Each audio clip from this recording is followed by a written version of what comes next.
basically Bombay is a nice place and I think you loved it. But then you decided to shift your base. Yeah. And from Bollywood now you are suddenly... Let me correct you. I didn't decide. I had no choice.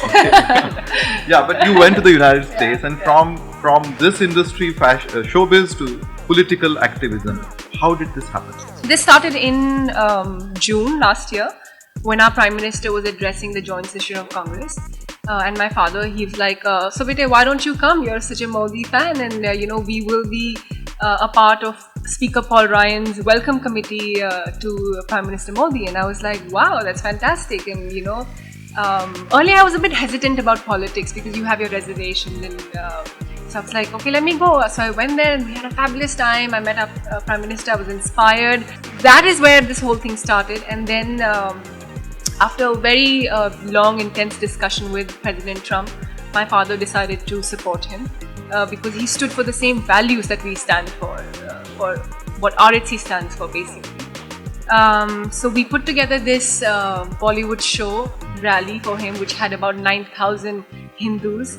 And suddenly from being on stage, I was on stage there as well, but I was doing the off-stage part as well. So I was putting the whole show together. That was also an amazing experience. So I saw that was my first interaction with President Trump. You're from Bollywood and he is also from the entertainment industry per se. So does he know Bollywood and does he watch Hindi films?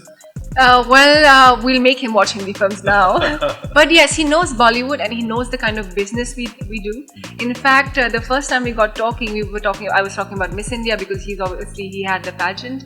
And he was like, wow, Bollywood, it's the biggest industry. So he knew the business here. So he's like, isn't that bigger than Hollywood? So see, that shows he knows about business. He knows about what's happening globally. You are from the Bollywood industry and you are also close to Donald Trump. So what can Bollywood expect from you? I think there should be a lot of cultural exchange. Apart from the other trade exchange and the strong fight against terrorism, I think cultural exchange is something that we should be looking at.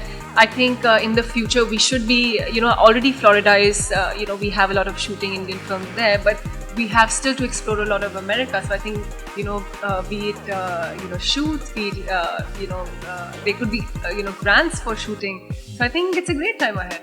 I was recently reading Karan Johar's biography and I came across a chapter where he mentions that shooting in America is quite expensive and he had to face a lot of problems. So if a Bollywood... That is what we're going to sort out now. Okay. What are you planning to do? Let's get some grants. We'll be working on some grants. So at RHC we try and address every possible trade or business relations that India and America could have, and culture and Bollywood is a huge part of it. So I'm sure that's one of those topics that we will address.